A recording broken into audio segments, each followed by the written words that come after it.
now reduced to only one member, Kyle Rayner of Earth, who was chosen to be a Green Lantern by the last remaining Guardian of the Universe, continues the legacy of the Green Lantern Corps.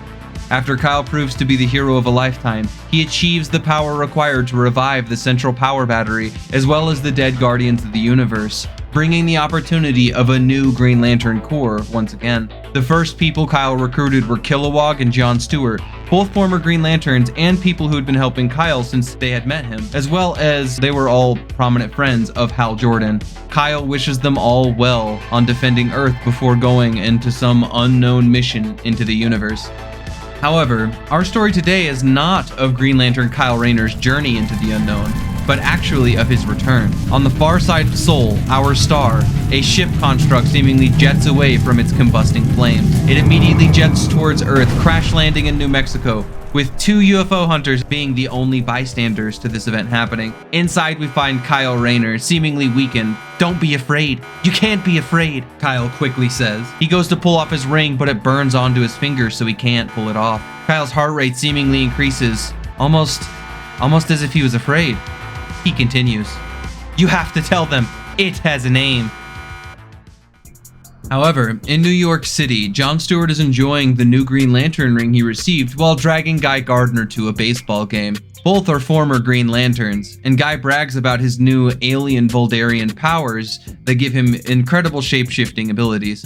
But John is surprised that Guy doesn't miss the Green Lantern ring, but Guy is fine without having anyone tell him what to do, and that's what those short little blue men, the Guardians of the Universe, used to do when he had one of those rings. All of Earth's Lanterns respected one another like brothers, until Hal took the mantle of Parallax, of course. John follows up saying that there's only ever been 2 people he has trusted, the first being Kyle Rayner. Kyle was there for John Stewart when nobody else was, even when his wife left him, and even when he was nothing more than a crippled man. As much as Guy hoped it was him, the second one was actually Hal Jordan. John knew if he looked Hal in the eyes, despite whatever situation they had found themselves in, and Hal said they were going to get out of it, John always believed him. Guy claims to have never had any faith in Hal Jordan, and doesn't think Hal is going to show up today either, so he shouldn't as well. After all, Hal is now a literal ghost since he has fused with the Spectre and become God's guardian. However, Hal actually arrives, claiming that these seats are pretty good. Hal then goes on to say it's been a long time since he has done much of anything, especially with friends, and John agrees. Just as abrasive as always, Guy claims they are only acquaintances, clearly still being angered from his prior encounters with the maddened Parallax Hal Jordan. But just as he finishes his sentence, a stranger approaches them, claiming to Hal Jordan that he is a sinner. After Guy rolls his eyes, more of the crowd suddenly joins in. "I'm embezzling money. I'm an arsonist. I've committed adultery." And even Guy almost spews something out of his mouth unintentionally. "I've been cheating on my taxes." Hal apologizes to everyone, claiming he doesn't get a break from the spirit of vengeance anymore, and then disappears in a green puff of smoke just as fast as he had come. But where did Hal Jordan the Spectre go?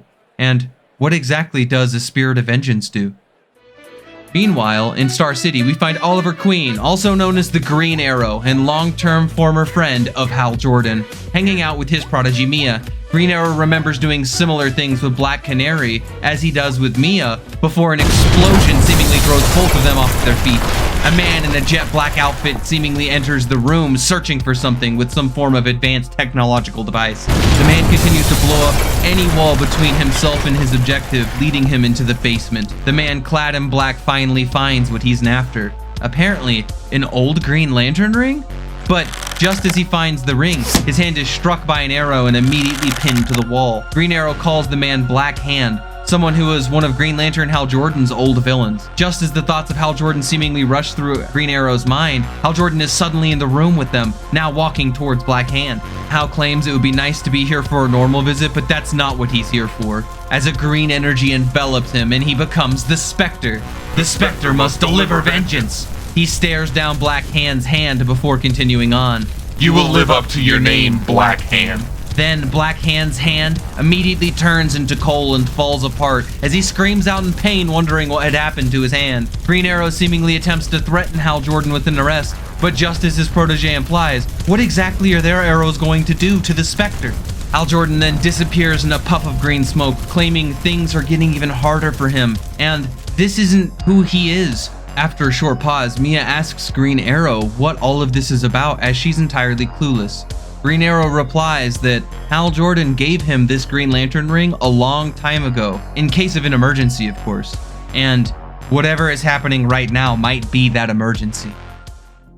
But back in New York, Jon Stewart and Guy Gardner stop by the bar Guy owns for a few drinks. They find themselves reminiscing about Hal Jordan, since he actually showed up to the baseball game that they attended today. Jon makes the bold statement that the universe itself is a darker place without someone like Hal Jordan, and he isn't afraid to admit it. However, Guy, just as pessimistic as ever, was there, unlike Jon. When Hal decided to start calling himself Parallax and kicking everyone's asses while attempting to read right time, Guy wonders if Hal was ever sane at all after seeing all the things he's done. But Jon continues to defend Hal, claiming that Hal died defending Earth during the final night from the Sun Eater, but Guy follows up with the fact that he's now forever bound to the Spectre, a rather unfortunate step nowhere rather than forward for the great Hal Jordan. Suddenly, Guy keels over and his body begins twisting itself around, in a way even odd for Guy with his Voldarian alien DNA. Guy tells Jon to get out before he blasts Jon out of the building, destroying the entire area. Immediately, Jon takes Guy to the watchtower, which is currently on the moon. Something was forcing his own shape-shifting body against itself, twisting his forms that caused him so much pain that Martian Manhunter is forced to make Guy unconscious so he doesn't have to suffer through it. As the League investigates the explosion at the bar, Wonder Woman finds it odd that the only thing left standing was a statue of Hal Jordan. Batman seems at odds with this and continues to coordinate a further investigation, leading the Flash to the remains of Coast City. The same Coast City Mongol, an angry spacefaring tyrant who dropped a bomb on it to drive Hal Jordan mad in the pre-Emerald Twilight event. However, as Flash runs through Coast City, he finds that the entire city's infrastructure has been somehow revived. But there's only one building standing. Its address? 22C View.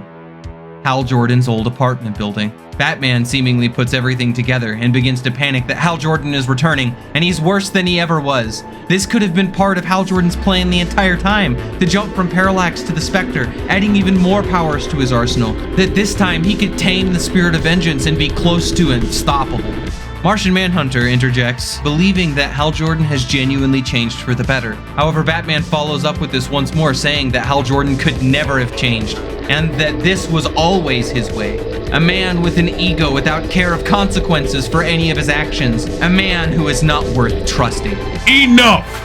Stewart interrupts Batman with a frustrated face. I'm tired of the disrespect Batman slings Hal's way. Batman has always had a thing against Hal, and now I know why. Hal was the one person in the world that didn't buy what you're selling. Hal had no fear, and what is the Batman when you don't fear him? He's just a man. Before things can continue, they are both interrupted. As much as I hate to admit it, Hal may have changed. We find Green Arrow entering, and he explains his recent ordeal with Black Hand. Batman's face turns into a scowl as usual. Strike three, Batman scoffs. Let's face it, the real Hal Jordan is coming back, and he's bringing all of the past with him. Back on Earth, in the once dead city known as Coast City, Carol Ferris finds herself at her own airfield. She wonders what she's going to do about her family failing business, Ferris Air. The airfield is as outdated as the planes that still sit motionless in their bays.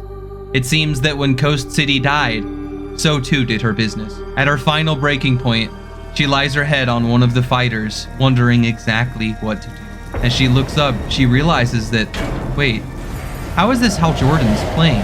After a shrieking metallic screech, all the rusty and old broken fighter jets were seemingly repaired in an instant, looking brand new, almost like magic. At first, Carol is confused, but she could feel him. She knew he was there.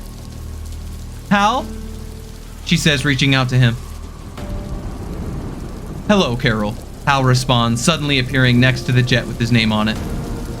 It's been a while.